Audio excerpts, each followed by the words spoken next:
PFI पर भारत सरकार के गृह मंत्रालय ने 5 साल के लिए प्रतिबंध लगा दिया है। पीएफआई यानी कि पॉपुलर फ्रंट ऑफ इंडिया साल 2007 में अस्तित्व में आया था। यह 3 संगठनों से मिलकर बना था। इनमें केरल का national democratic front, Karnataka forum for dignity और तमिलनाडु का मनीथा नीति पसराई शामिल था। इस संगठन पर भारत सरकार द्वारा अक्सर राष्ट्र विरोधी और असामाजिक गतिविधियों में शामिल होने के आरोप लगते रहे हैं। हालांकि पीएफआई खुद को एक गैर लाभकारी संस्था बताती है और नव सामाजिक आंदोलन के रूप में खुद को वर्णित करती है। पीएफआई का मानना है कि वो न्याय, स्वतंत्रता और सुरक्षा को सुनिश्चित करने का लड़ाई लड़ता है ताकि समाज सशक्त हो सके। पीएफआई के पास एनडब्ल्यूएफ और सीएफआई जैसे कई विंग भी है जो पीएफआई के उद्देश्य को पूरा करने के लिए काम करती है।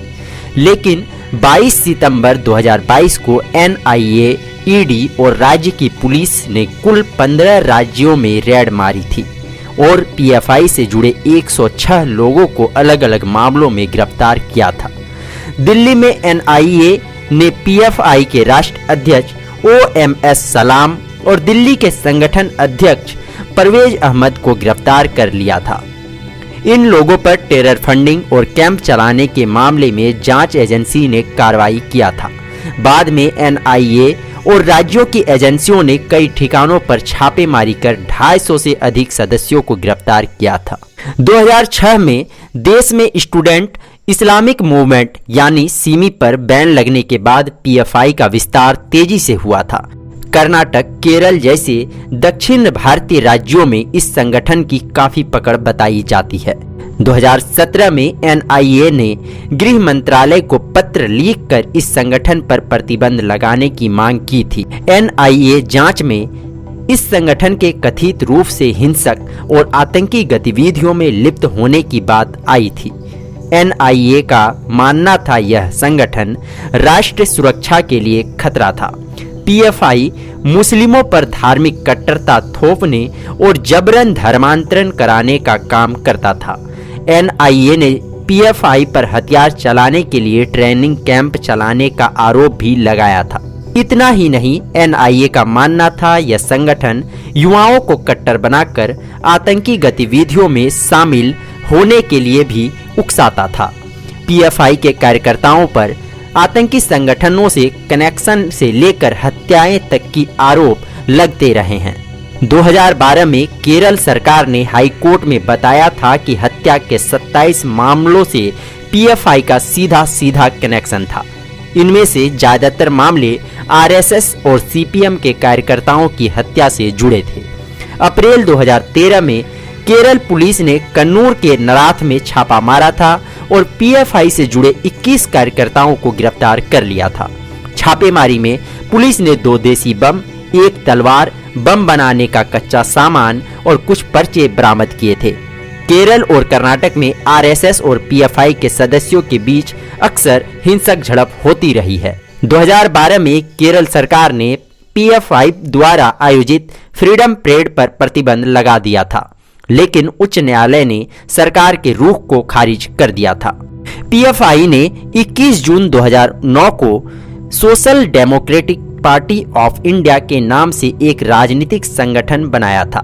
खुफिया एजेंसियों का मानना है कि एसडीपीआई के लिए जमीन पर जो कार्यकर्ता काम करते थे वो पीएफआई से जुड़े लोग ही थे। 13 अप्रैल 2010 को चुनाव आयोग ने इसे रजिस्टर्ड पार्टी का दर्जा दिया था। बता दें कि पीएफआई के अलावा rehab India foundation, campus front of India, all India imam council, national confederation of human rights organisation, national women front, junior front, empower India foundation और रिहैब फाउंडेशन जैसे सहयोगी संगठनों पर भी बैन लगाया गया है। इधर पॉपुलर फ्रंट ऑफ इंडिया पर बैन लगने के बाद विपक्षी नेताओं ने राष्ट्रीय स्वयंसेवक संघ पर भी बैन लगाने का मांग किया है। राजद सुप्रीमो लालू प्रसाद यादव ने भी मांग की है कि संघ पर भी बैन लगाया जाए। लालू ने कहा कि संघ भी पूरे देश में हिंदू सांप्रदायिकता फैलाने का काम कर रही है जो पीएफआई की तरह ही है। इसलिए इसे भी बैन किया जाना चाहिए।